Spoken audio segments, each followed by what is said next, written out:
আসসালামু আলাইকুম, সবাইকে শুভেচ্ছা জানাচ্ছি। মাসুম মাহবুব। দর্শক, আজকে ইরানের হামলার প্রায় ২৯ ধাপে পৌঁছে গেছে, ২৮ থেকে ২৯ ধাপে। ২৮ ফেব্রুয়ারি থেকে যে লড়াইটা শুরু হয়েছে, এখন এটার গতি আরো দ্বিগুণ আকারে বৃদ্ধি পেয়েছে। ইরান রাতে যে ঘোষণা দিয়েছে, সেই ঘোষণার সবচেয়ে বড় চমক দেখিয়েছে, জানাবো আজকের লাইভে। পাশাপাশি খামেনিকে হত্যার পর আমেরিকা ইসরায়েল ভেবেছিল এই ম্যাচ তারা জিতে গেছে, কিন্তু এখনো এই ম্যাচ তারা জিততে পারেনি, কারণ খামেনির চেয়েও বিপজ্জনক ব্যক্তি হয়ে গেছেন এখন ইরানের সুপ্রিম লিডার। কে তিনি? গণমাধ্যমগুলো বলছে এই যুদ্ধ আমেরিকার গলায় ফাঁস হয়ে দাঁড়িয়েছে, না গিলতে পারছে না ছুটতে পারছে। কি করবে এখন আমেরিকা? পাশাপাশি আরব আমিরাত স্বীকার করেছে যে তারা ইরানে কোনো হামলা করেনি। প্রোপাগান্ডা, অর্থাৎ ইসরায়েলের গণমাধ্যম যেটা বলেছে এটা মিথ্যাচার। রাশিয়া পররাষ্ট্রমন্ত্রী সের্গেই ল্যাভরভ স্পষ্ট করে দিয়েছে পুরো পৃথিবীর কাছে আরবদের চরিত্র। তার এক বক্তব্যে পুরো আরব দুনিয়া এখন ঝড় উঠছে। দর্শক, চলুন আপনাদেরকে এছাড়া আরো অনেকগুলো গুরুত্বপূর্ণ খবর এই লাইভ সেশনে জানাবার চেষ্টা করছি। আপনারা শুনতে এবং দেখতে পাচ্ছেন ক্লিয়ার, তাই তো? আমাকে একটু কমেন্ট করে জানাবেন। অনেকে লাইভের মাঝামাঝিতে ঢোকেন, তারপর আমাকে কমেন্ট করেন, ভাই এইটার খবর দেন, ভাই ওইটার খবর দেন। খবরগুলো আমি প্রথম মিনিট থেকে দেওয়ার চেষ্টা করি আপনাদের। আপনারা যারা লাইভের মাঝখানে ঢুকবেন তারা অনুগ্রহ করে লাইভটা শেষ করে প্রথম থেকে বাকিটুকু দেখলে হয়তো আপনাদের প্রশ্নের উত্তরগুলো আপনারা পেয়ে যাবেন। এখন যারা লাইভের শেষে ঢুকবেন, মাঝে ঢুকবেন, তারা প্রথমের অংশটা মিস করলে, আমাকে প্রশ্ন করলে আমি আবার রিপিট উত্তর দিতে আসলে চাচ্ছি না, কারণ দর্শকরা হয়রানি হবে। সাউন্ড ঠিক আছে না? ওকে।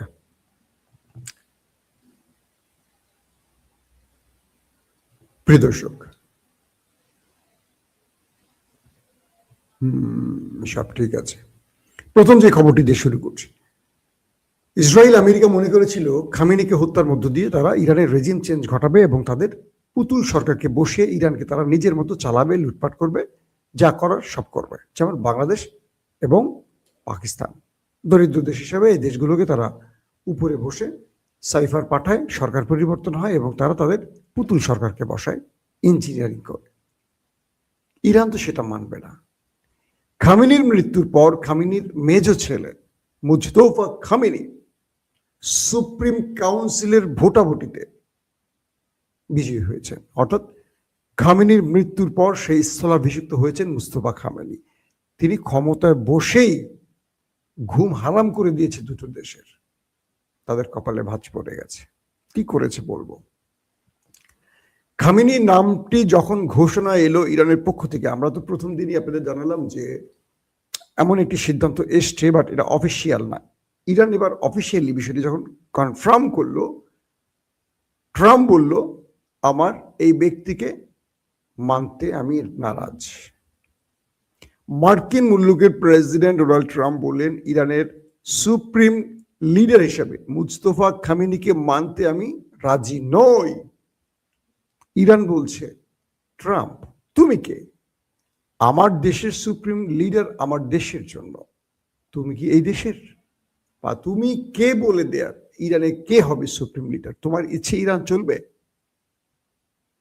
তুমি নিজেকে পরাশক্তিশালী রাষ্ট্রের প্রেসিডেন্ট মনে করো, বাট তোমাকে তারাই মানে যারা দুর্বল।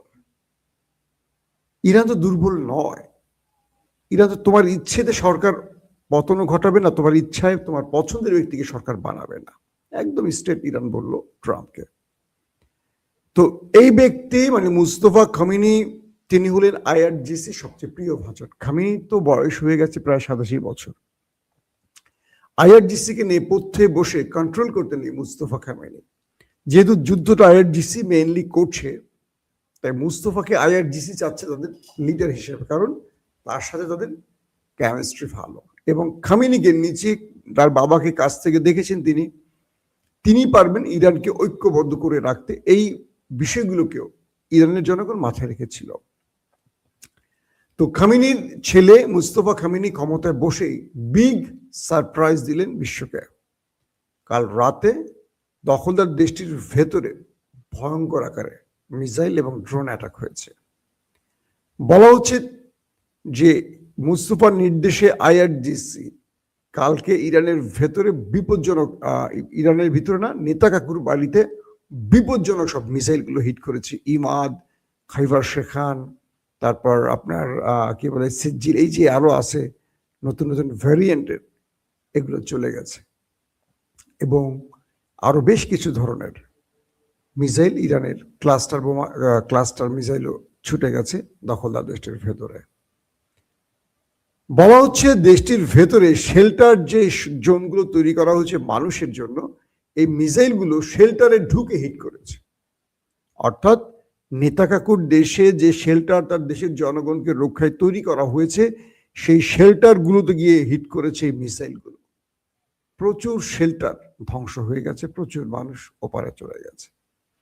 এবং বলা হচ্ছে যে সাইরেন পর্যন্ত ঠিক মতো বাজেনি কালকে নেতা কাকুর বাড়িতে।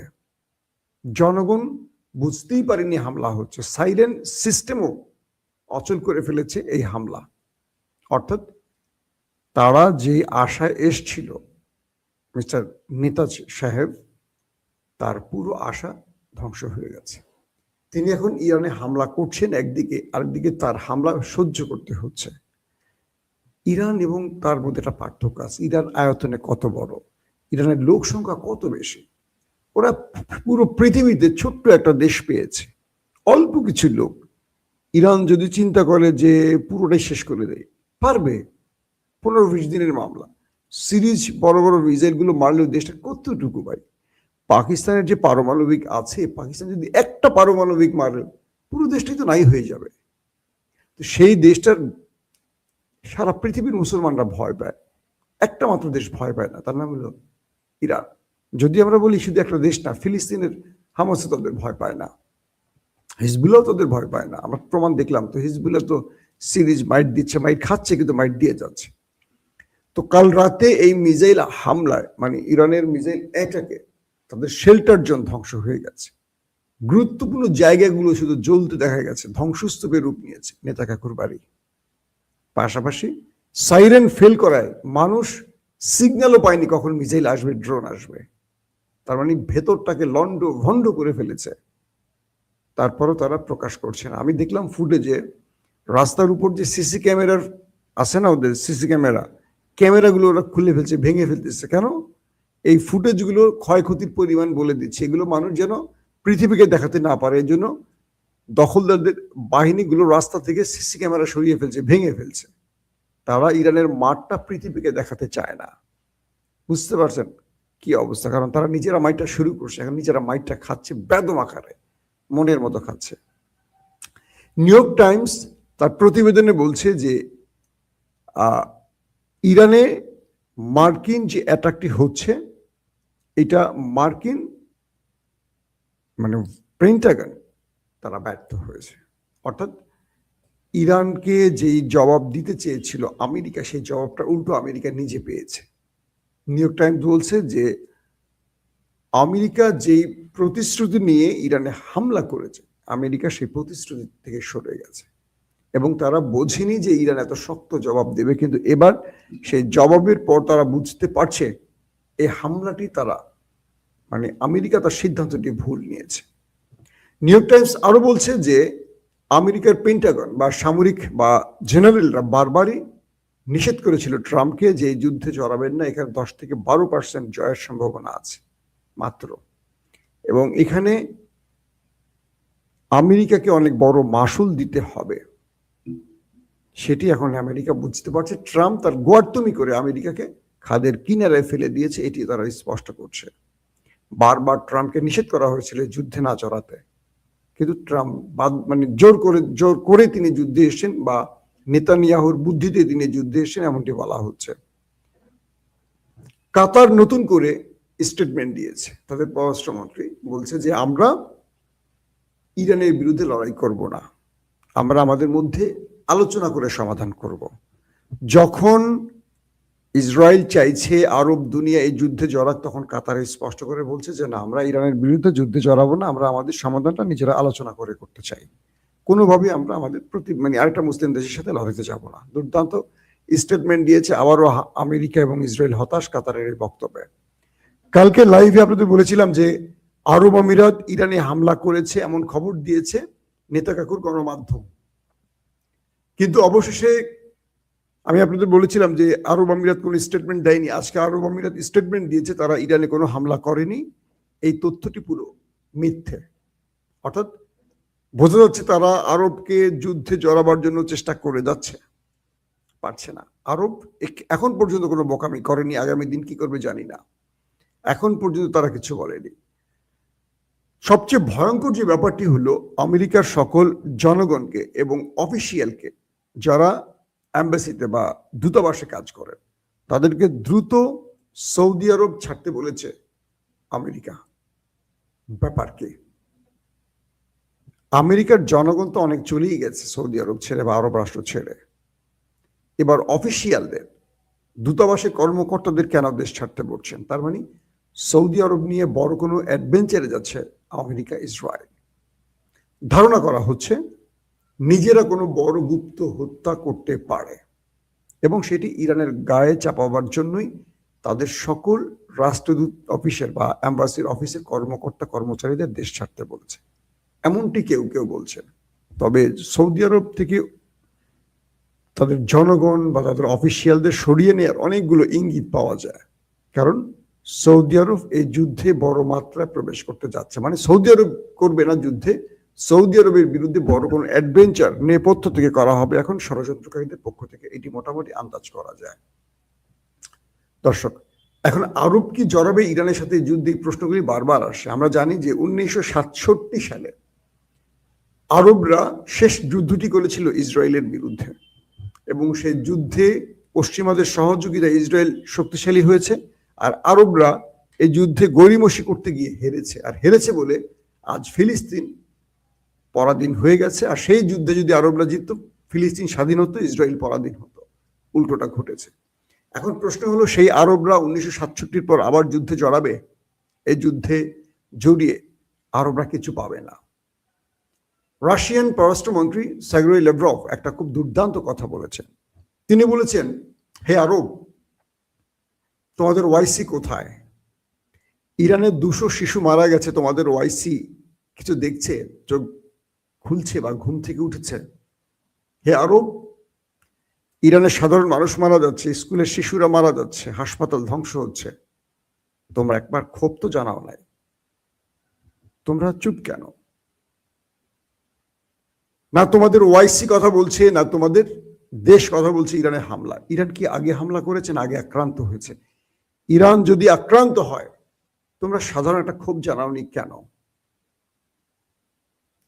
ল্যাভরভ বলছেন, আরব এই যুদ্ধে তোমরা পরাজিত হয়ে গেছো, কারণ শত্রুরা তোমাদেরকে এই যুদ্ধে টেনে আনবেই। মনে রেখো, এই যুদ্ধে ইরান তো শেষ হবেই, আরব দুনিয়াও শেষ হবে। আরবের অর্থনৈতিক মেরুদণ্ড ভেঙে পড়বে, মাঝখান থেকে ধনী হবে পশ্চিমারা, ইউরোপীয়রা। কারণ এই যুদ্ধে তারা জড়াবে এবং তাদের সুবিধার নাম করে তাদের তেল, গ্যাস, সম্পদ, সোনাদানা সব এখন লুট করবে ওরা। তাই করবে। আরব দীর্ঘ কয়েক যুগ ধরে নিজেকে যে স্বয়ং সম্পূর্ণ করেছে, সেই আরব এখন ধ্বংসের পথে যাচ্ছে। ল্যাভরভ বলছেন, তোমরা ইরানের পক্ষে একটি ক্ষোভ প্রকাশ করলে না, কিন্তু আমেরিকা ইসরায়েলের উপর পক্ষে তোমরা পক্ষে সুর তুললে। তোমরা জাতিসংঘে গেলে না, তোমরা জাতিসংঘে আবেদন করেছিলে যে ইরানের হামলা হচ্ছে, ইরান যে তোমাদের পাল্টা জবাব দিচ্ছে, সেটা নিয়ে তোমরা ক্ষোভ জানাচ্ছ। কিন্তু তোমাদের ভূমি ব্যবহার করে ইরানে যে হামলা হয়েছে, তার জন্য কি জাতিসংঘে নালিশ করেছ? করনি। মানে রাশিয়ার এই কথাগুলো যদি আরবের ঘুম ভাঙে তো ভালো। তিনি বলছেন যে ইরানে হামলা নিয়ে কেউ কথা বললেন না, কিন্তু আপনাদের দেশে যখন হামলা পাল্টা হলো তখন আপনারা প্রতিবাদ জানালেন। কেন হলো হামলাটা? কারণ আপনাদের ভূমি ব্যবহার করে শত্রুরা ইরানে হামলা করেছে, এই কথাটা আপনারা বলেন না কেন? প্রশ্ন হলো, আসলে জাতিসংঘ আমরা জানি আমেরিকার ইচ্ছা চলে। ওয়াইসিটা কোথায় আসলে? একটা পাত দিলে ওয়াইসি অনেক কিছু করে। ইরানে এতগুলো মানুষ মারছে, ইরানের শিশুদের মারছে, ধ্বংস করে ফেলছে ইরান। জাতিসংঘ নয় চুপ থাকুক, আমাদের মুসলিমদের যে সংগঠন ওয়াইসি তারা কোথায়? এটাই হলো আমাদের সবচেয়ে বড় পরাজয়ের জায়গা।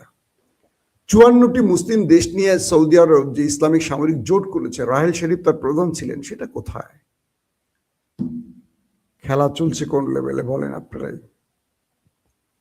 এখন যে বিষয়টি তৈরি হচ্ছে, মুস্তফা যিনি ক্ষমতায় বসলেন তিনি কেন খোমেনির চেয়ে বেশি কট্টরপন্থী বা তিনি কেন আরো বেশি প্রতিশোধমূলক হবেন, তার প্রধান কারণ তিনি তার বাবা আয়াতুল্লাহ আলী খামেনিকে হারিয়েছেন, তিনি তার মাকে হারিয়েছেন, তিনি তার স্ত্রী সন্তানকে হারিয়েছেন, তিনি তার বোন এবং ভগ্নিপতিকে হারিয়েছেন। একটা মানুষ তখনই ক্ষমতায় বসছেন যখন তার পুরো পরিবারটা শেষ হয়ে গেছে। তার মানে এই ব্যক্তি যে প্রতিশোধ নেবে এটা ভয়ঙ্কর হবে, এটা অনুমান করা যায়। দর্শক, বিদায় নিচ্ছি এখনকার মতো। আমাদের কাছে আরো অনেকগুলো খবর জমা ছিল আজকে, আমরা এই মুহূর্তে দিতে চাচ্ছি না, আপনাদেরকে বেশি বড় করলে অনেক সময় লোড নিতে হয়। ইফতারের আগে কিংবা পরে আমাদের সেকেন্ড সেশনে বাকি গুরুত্বপূর্ণ খবরগুলো জানাবো, কারণ লড়াইটা এখন চলছে সমান্তরে। আল্লাহ হাফেজ।